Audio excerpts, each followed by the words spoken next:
सभी छात्रों का स्वागत है। तो छात्रों, आज की इस वीडियो में हम आपको कक्षा छठवीं जो आपका विषय विज्ञान है उसके 12 अप्रैल को होने वाले वार्षिक मूल्यांकन वर्कशीट 2022-23 यानी वार्षिक पेपर विषय विज्ञान की सेट ए का complete real question paper with solution बताने वाले हैं। तो छात्रों, वीडियो में अंत तक बने रहिएगा।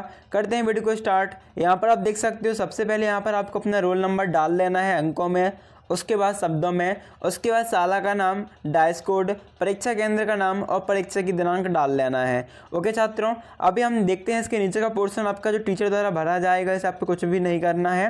नीचे आपका बहुविकल्पीय प्रश्न है 1 से लेकर 10 तक। निर्देश है प्रश्नों को पढ़कर नीचे दिए गए विकल्पों में से सही विकल्प चुनकर लिखिए।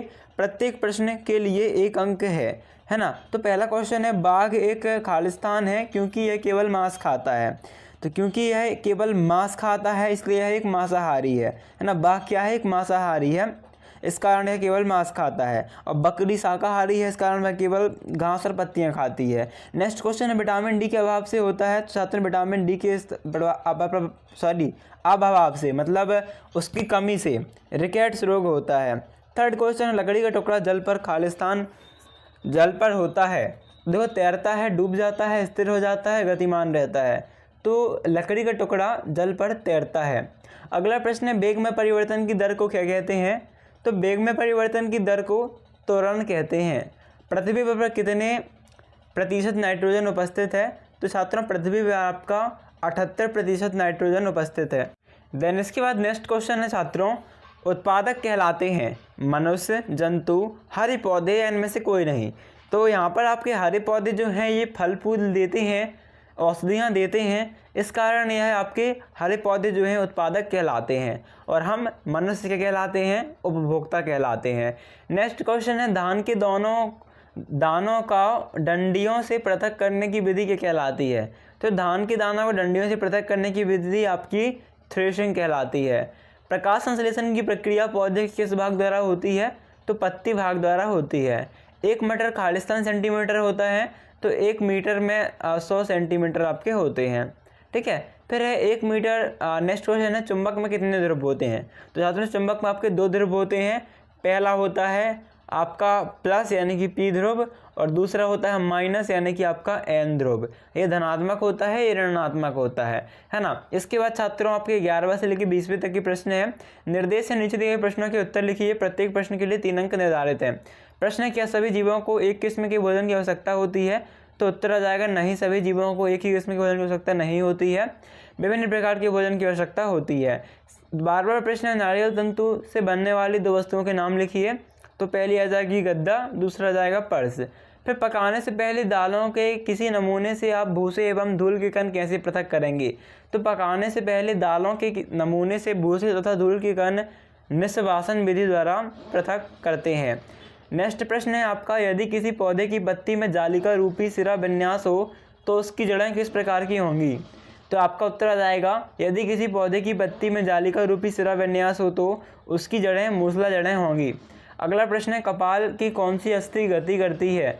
तो कपाल का केवल निचला जबड़ा गति करता है। चुंबक के ध्रुव कहाँ स्थित होते हैं? तो छात्रों, क्षण चुंबक के ध्रुव सिरों के नज़दीक होते हैं, है ना। अगला प्रश्न है, वायुमंडल के कौन सी गैस श्वसन के लिए आवश्यक है? तो सभी को पता है ऑक्सीजन गैस श्वसन के लिए आवश्यक है, यानी कि O2 गैस आपकी श्वसन के लिए आवश्यक है। लाल केंचुए किस प्रकार के कचरे को कंपोस्ट में परिवर्तित नहीं करते? तो छात्रों, लाल कछुए अजैविक अपशिष्ट जैसे प्लास्टिक, पॉलीथीन को कंपोस्ट में परिवर्तित नहीं करते, मतलब को खाद में परिवर्तित नहीं करते। और 19वां प्रश्न है, लंबाई का एसआई मात्रक क्या है? तो लंबाई का एसआई मात्रक होता है मीटर। ठीक है, इसे हम एम से दर्शाते हैं। अगला प्रश्न है आपका, चुंबक के कितने ध्रुव होते हैं? नाम लिखिए।